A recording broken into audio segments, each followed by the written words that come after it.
Hey everybody, welcome to this session. Myself Aaisha Lakdawala-Renovating Traditional Math, founder of Moms and Kids Math Learning Center. So today I'm going to share some other things with you all that I have got opportunity to do with my kids, and I will show you how they responded.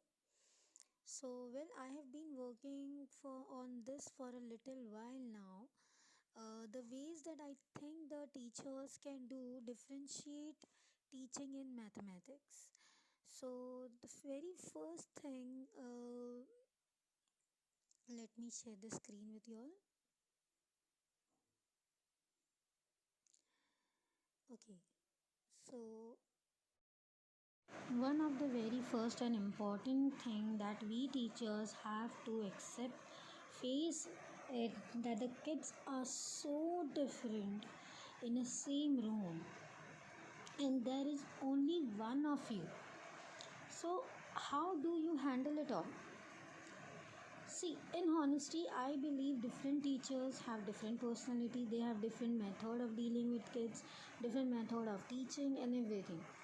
So here the question is, what can you do that really possible, and you want to do in such a way uh, that the kids, which might call the weakest kid or the struggling kid, don't feel the same all that time. Because when you handle things for struggling kids, especially everybody sees it all, and it doesn't feel all that great. So either ways to do is to differentiate teaching, so then you will be judged for everything. I'm going to talk about two strategies over here. It's my invention and I have named it in my way. So it's like, actually I've been using these things uh, since so many long while ago now, in my online sessions also. So, and it's working out, it's really working out. So the two strategies are freedom task and correspondent task. The notion behind these strategies is that even though if I am teaching tiny little thing, that tiny little thing has to be a part of big thing. So if you want to differentiate teaching in math, you have to think wide. I am using a word over here, developmental levels, because you have to keep in mind that kids only work if things are accepted from them. There has to choice for students how they respond. So here I will start with my first task, that is the freedom task, means accept unexpected. So the idea is posing one question. It could be of two sentences, but one single question that evokes lots of responses. For example, here I have given, which I did in my grade 5. I provided them with my answer 42 and asked them to create question out of it. See, here I have mentioned in the second point that diversity, the reason is no number of teachers I have worked with were worried that kids would be lazy while answering these questions. But honestly, the responses I received was pretty interesting. Some said 14 times 3, 2 times 21. So Haris told the second boy my mother's age. The third girl told it's an even number. First girl told 21 pairs of socks makes number 42. And I have to be happy with those answers. But what interests me most how they responded. The most interesting answer I got, the minute hand just 2 clicks past 8. Isn't it cool? It is, right? So here you got to know what the kids interested in, and then you have the whole opportunity to do those stuff with them, which I don't think happens in close situation. Well, anything that strikes you, you should also try in your class. Okay, so now moving further, this will be the teacher's activity. You have to do this, and it should be very simple enough. So the question is 72% dash of 72 is dash percent of dash. So you try this. So there are many answers for this, and those will be similar one. The second question is, uh, use any four 10-gram pieces to build a shape that looks like a house. Use geometry word to name your house. Okay, so I will show you that I haven't used four pieces, I have used three pieces over here. So let me show you one side. That is a side name. Okay, before moving further, this percentage sum was done in my grade 7 and all the answers were similar. Here my focus was that uh, I want kids to know every number can be represented the whole lot of different ways, and the ways you represent it tells you different stuff about the number, and it makes learning more fun and creative. I can even make it more tricky. Like I can ask in grade 8 the students to find a perimeter of a shape, any shape. I will give them, I suppose a square. I will, instead of saying all the four sides, I will say here are the three sides. You decide a fourth side and give me the perimeter. That's it. That's all for me. It's freedom task. That's why it's called a freedom task. Well, I know you couldn't do it all the time, but you could absolutely do it easily when you want to do it. Okay, so now this second 10-gram thing I'll show you. It's a site name mathbot.com. So this is the site. So here you will find GCSE resources, and there are many manipulatives, starters and drills, tools. Then you can make your own questions out of it. You can create the worksheets, many things you can do with this. So this is really wonderful site. I'll just scroll down and show you. These are the manipulatives I use while teaching in my class. So whenever I need, I definitely use these things. I really make it. So now I'll take the 10-gram manipulative from here. So this is the 10-gram. I am going to show you how I made the house out of three pieces. Uh, Actually, in my class also I've only taken three pieces, so I will show you how I made. So just you need to drag the pieces and then rotate it from here,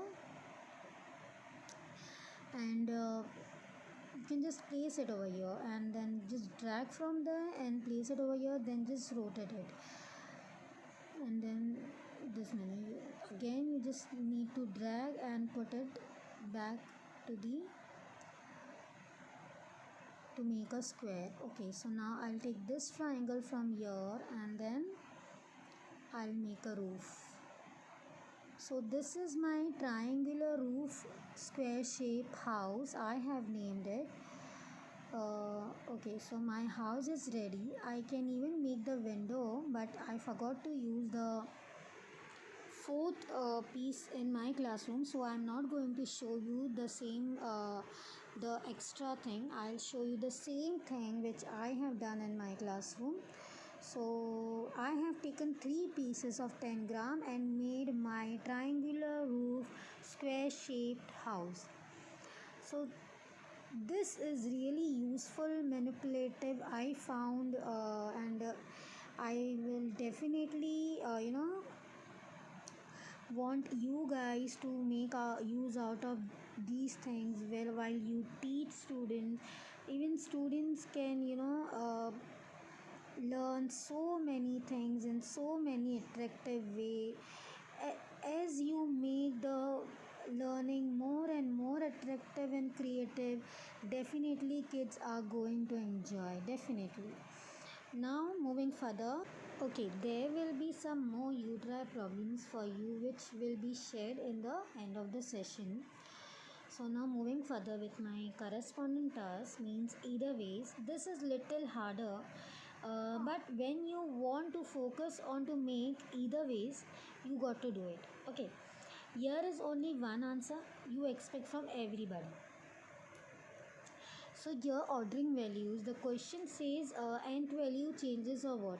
So if your child give you an answer 4n is always greater than 3n, no, it is not possible. What if the n is the negative number? So here what I want to do, make sure that I had to figure out that I want kids to focus. For example, if I say double the number, it goes up by what? So it goes up by 2, right? Answer is 2. If you triple a number, it goes up by dash. So answer is 3. Okay. So here is one more example. I'll show you this video. Now this video is this is a short video. uh, Please see this video. Now I have created this video. Why? That also I will tell you why. Just see this video.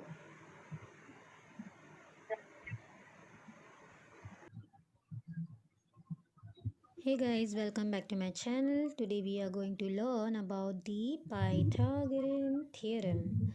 We are going to learn something different today. So let's begin. So here is a hey, what's this? Stop and watch. What are we going to learn today? The Pythagoras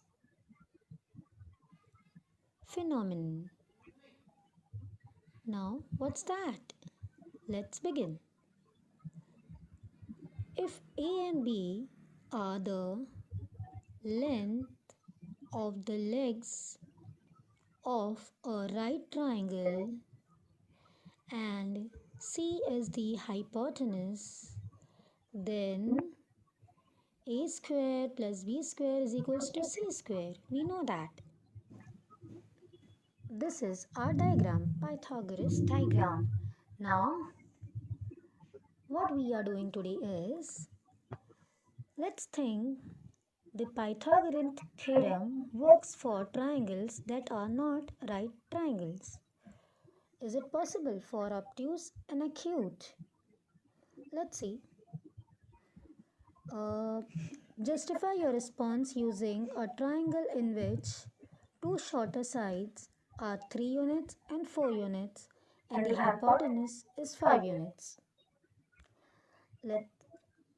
Let's label it first. 4 units, 3 units and 5 units.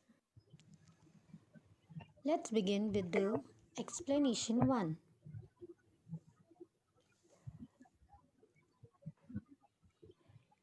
If the right angle became an obtuse angle,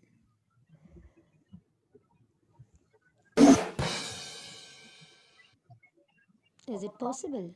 This is 3 units,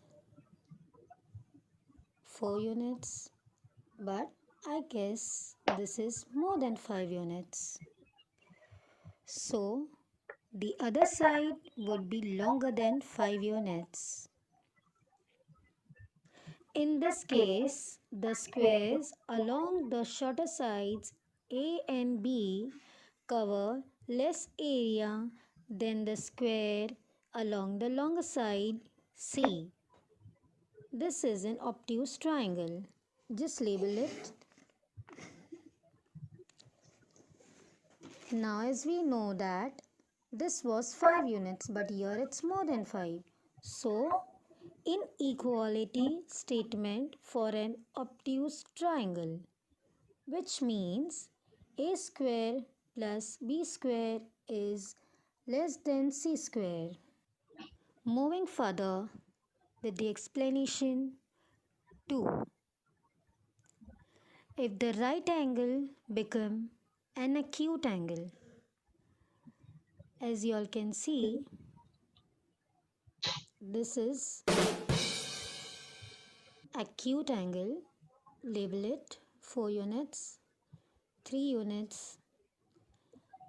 As this was 5, but here it is less than 5 units. So the third side would be shorter than 5 units. In this case, the squares along the shorter sides A and B cover more area than the square along the longer side C. This is acute angle. Label it 4 units, 3 units and less than 5 units.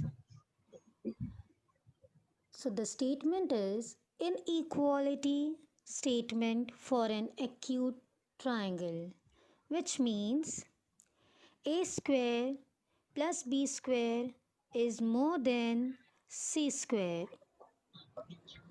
So it is proved that the Pythagorean theorem works only for right triangles.